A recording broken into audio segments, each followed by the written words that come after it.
Muito bem, sejam todos muito bem-vindos à nossa aula de hoje. A gente vai falar sobre oxigenoterapia. É um tema bastante interessante, importante também, nesse módulo referente no que se refere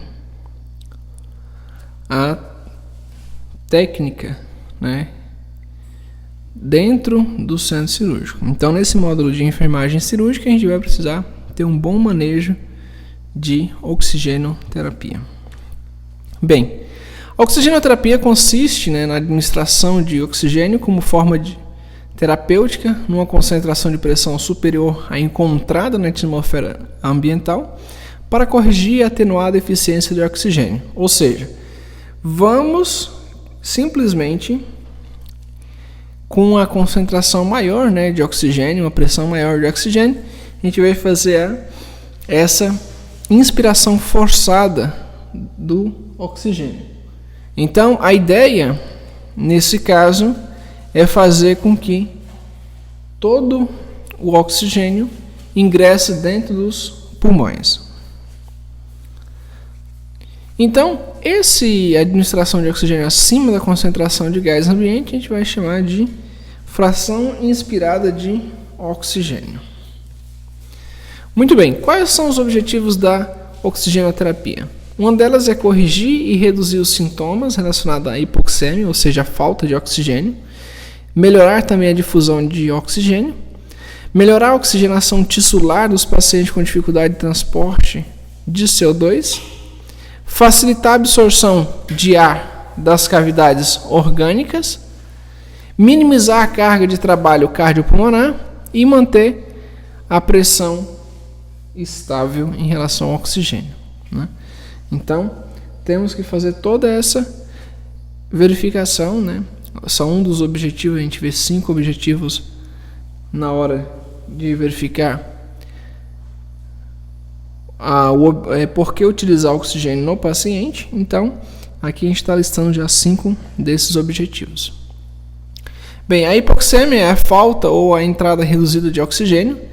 Ela vai acarretar na diminuição da pressão de oxigênio, que é menor que 60 mg de mercúrio, e também vai reduzir igualmente a saturação. São sinais clínicos de hipoxêmia, agitação, cianose nas extremidades ou central, saturação de oxigênio menor que 90% e pressão arterial menor que 60 mg de mercúrio. Então, esses são alguns parâmetros que a gente pode ver, os sinais clínicos da hipoxêmia.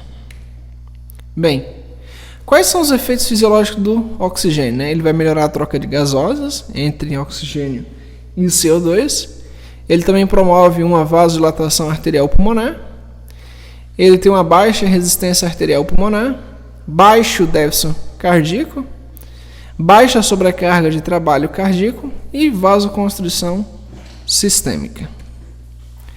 Bem, quais são os meios, os modos de administração? Quais são as maneiras que a gente pode administrar oxigênio nos pacientes? Bem, existem sistemas de baixo fluxo, sistemas de alto fluxo e sistema com reservatório. Bem, o fluxo, um desses sistemas, é o sistema de baixo fluxo. A gente vai encontrar aí um fluxo de oxigênio menor que a demanda do paciente. Então, existe a necessidade de diluição do gás inspirado, fornecer assim uma pressão, uma força de inspiração de oxigênio baixa e variável, dependendo do volume cardíaco. Bem, a gente pode utilizar aí catéter nasal, cânula nasal ou catéter transtraqueal, máscara facial simples, São alguns dos meios de sistemas de baixo fluxo. Muito bem. Como titulado afirma os sistemas de baixo fluxo, a cada batimento por minuto, latido por minuto, a gente vai aumentar a nossa fração de inspiração de oxigênio. Então é interessante aí, a cada batimento cardíaco, um latido por minuto, seria um aumento de 24%, 2 já seria 28%, e a chegar até 6, latido por minuto, a 44%. Na melhora da inspiração. Bem, aqui a gente tem a régua de gases medicinais, né? Isso aqui é fixado na cabeceira dos pacientes. A gente já viu dentro da parte do centro cirúrgico que a gente vai ter esse elemento aqui. E nessa régua de gases, né, a gente tem ali o ponto de vácuo, o ponto de ar, o ponto de oxigênio, luminária de leitura, né? Interruptor, interruptores de energia também, 110 e 220. E um sistema também de alarme, né, de controle para emergência. Então o oxigênio vai ser nesse ponto verde aí que a gente observa na régua de gases. A gente vai conseguir observar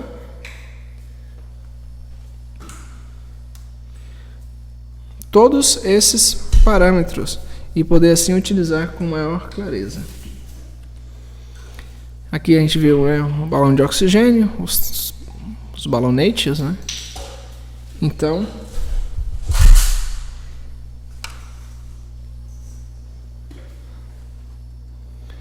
a gente pode ver aqui vários desses elementos, tem os mais variados tamanhos também.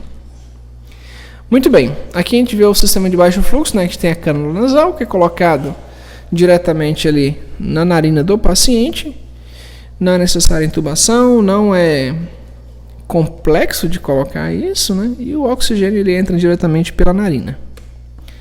Esse tem esse formato, né? A gente dá um lacinho ali por trás do paciente. Ele é bem confortável de utilizar, é econômico, é bem fácil de fazer a remoção. Mas tem algumas desvantagens também, né? Ele não pode ser utilizado por paciente com problemas nos condutos nasais.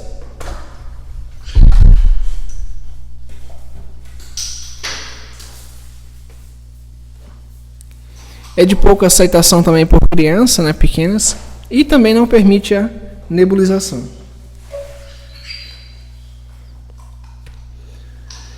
Aqui a gente tem a máscara facial simples.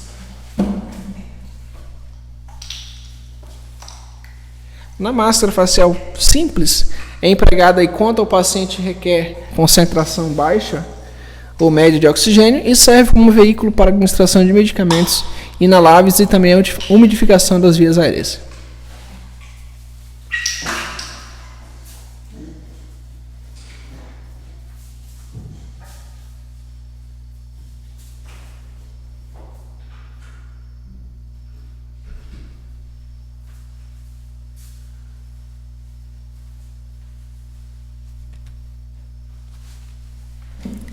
Bem, uma das vantagens seria a respiração nasal e também oral, veículo de administração, né, para medicamentos inalatórios, e ele aumenta aí a concentração de inspiração em 0,4% a 0,6%.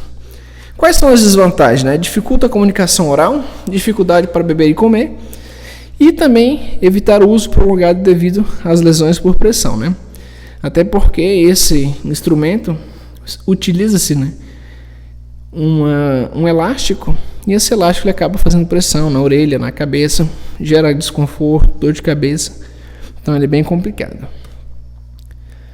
A gente tem também aqui o catéter nasofaríngeo, na qual esse catéter ele vai ser inserido pela narina, né, é bem complexo de colocar isso, e ele facilita bastante, aumenta a redução, né, da perca de oxigênio, ou seja, não perde tanto oxigênio, aproveita mais o oxigênio, porém é bem cômodo, desconfortável para o paciente, tá bom?